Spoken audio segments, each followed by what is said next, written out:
Good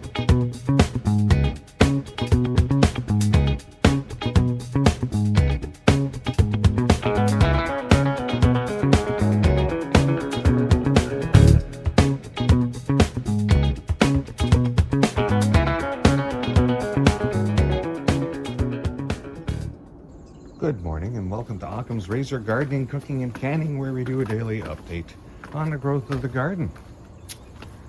And if you're watching us on YouTube, please give us a like. If you're watching us on Rumble, please give us a follow. And subscribe if you can.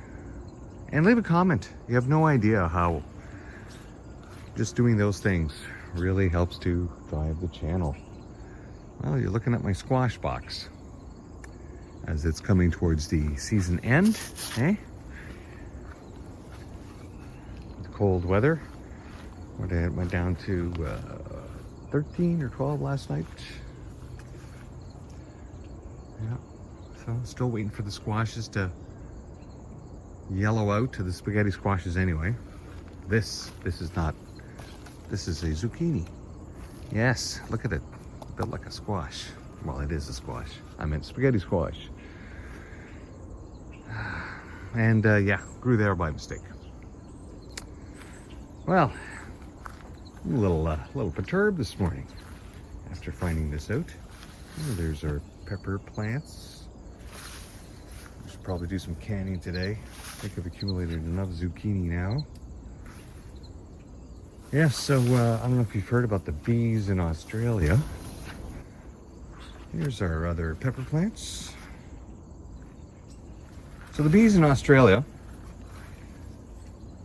have been affected with the varroa mite. It was inevitable. This happened a couple of years ago, well, back in 2022.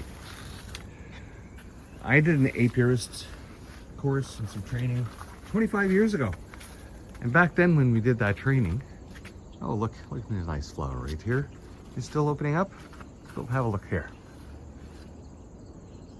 So over quarter century ago, I was learning about harvesting bees, wrangling bees, you know, however you want to call it. You're basically farming bees. And there was a mite, the varroa mite, that had come into Canada, North America. There was no way to keep it out. It was in Europe. See any zucchini down here? Yes, zucchini. Ooh, good looking zucchini. We're gonna grab you. So these varroa mites, they're in the wild. You can't do anything about them. Bees in the wild get them. They're never gonna eradicate it. They're about the size of a pie plate on a human being, basically, if you were to compare the size. And they don't really bother the mites too much, other than the fact that they're stuck to your body. They really become a problem when they cover the bee's mouth, and the mouth can no longer feed itself, and then the bee dies. At least a colony collapse. But other than that, the hives kind of manage as best they can. I mean, it is what it is. So apiarists were able to deal with this issue by using a toxic substance in their hives that was just strong enough to kill the mites, but not strong enough to kill the bees. Now, of course, the mites started getting used to this poison, so it wasn't affecting them anymore. And the apiarists knew this 25 years ago, that this treatment would only last for so long, that eventually it was just going to be one of those things that you're going to have to deal with, because there's just no treatment.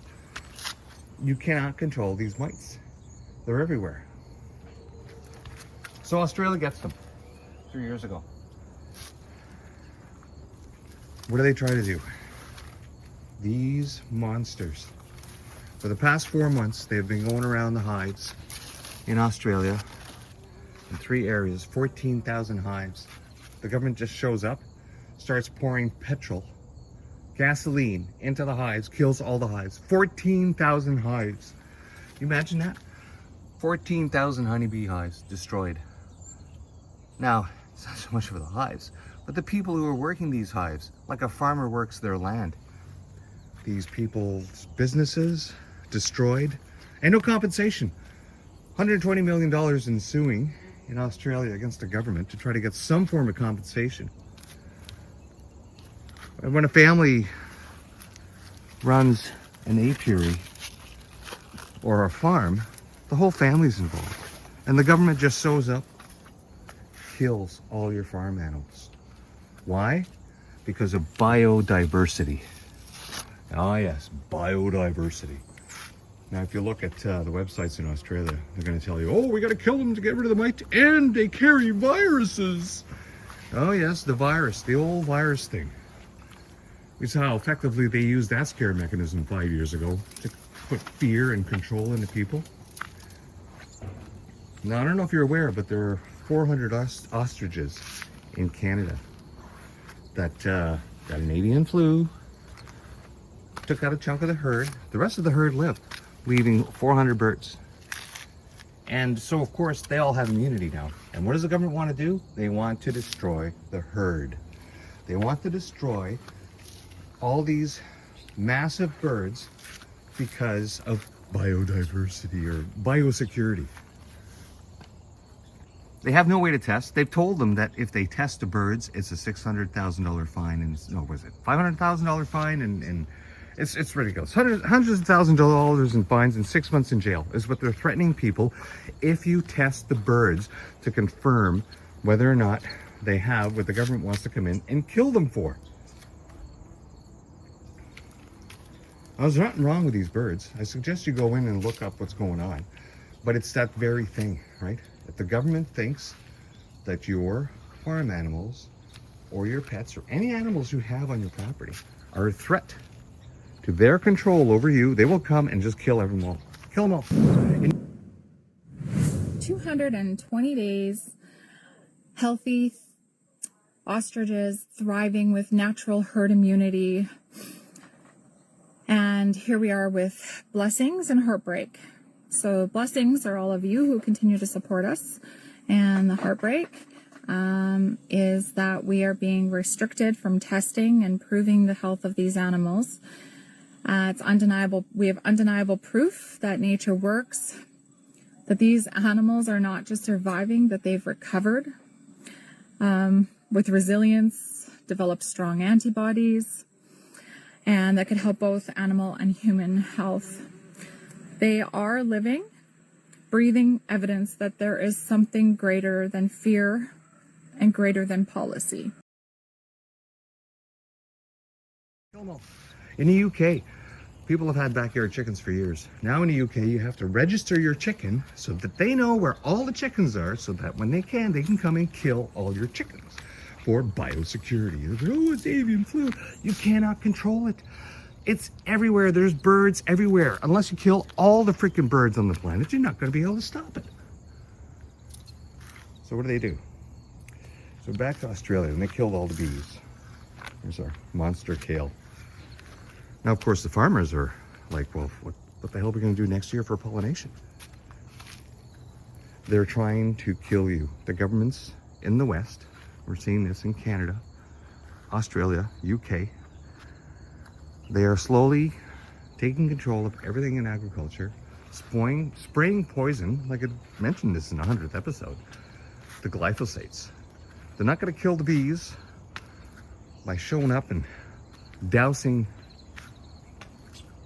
the hives with petrol. They're just going to spray from the air and hopefully kill everything else off, because it seems to me that the government is doing everything it can to make things worse by saying they're trying to make things better. Well, let's go in front and have a look at Butch, if there's anything left of him, and the other plants. And with our lavender. Now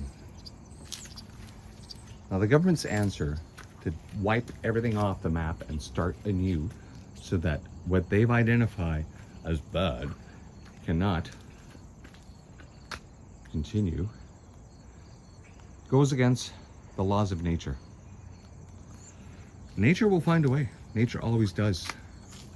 And we talked about Japanese beetles just crawling all over my property. Well, it's taken a while, but slowly the ecology is catching up, and eventually it will find a balance and kill them all off. Well, start killing them off naturally so that they're just like any other insect around here. There's another fly that lays an egg that turns into a larva that drills into the Japanese beetle and eats it out from the inside. This has started happening in North America. Nature finds a way. Nature hasn't found a way with the varroa mite for the bees, because Europe has been living with it for years. Like, how about you look at the other ecologies where they have these mites and how they deal with it, instead of just thinking, oh, we're just gonna kill all the bees. In Australia, which you're right next to Asia, where you trade with Asia, and Asia's got, well, look at the biodiversity they have over there.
Bringing in supplies from them. There's no way you could protect yourself from small critters. But no, that's how the far left governments do it. The Albanese government of Australia, far left government, just like we have here in Canada, another far left government, just like they have in the UK, another far left government that thinks they need to control everything that they do for you because they're your masters. There's only one true master, and it's not the government. That's our higher power. We will answer to that. Nobody gets out alive. In the end, your karma and what you have done in your life, you will have to answer for. So if you think you're getting away with things today, you're not. Think just by taking yourself out you won't have to answer for those things. Well, that's your belief, but in the meantime I'm going to enjoy what nature gives me as I try to interact with it instead of against it, and enjoy what God gives me in my garden. Thank you all for coming out today. We'll see you tomorrow. Bye-bye.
so pretty. Who's a pretty boy? Oh, so pretty.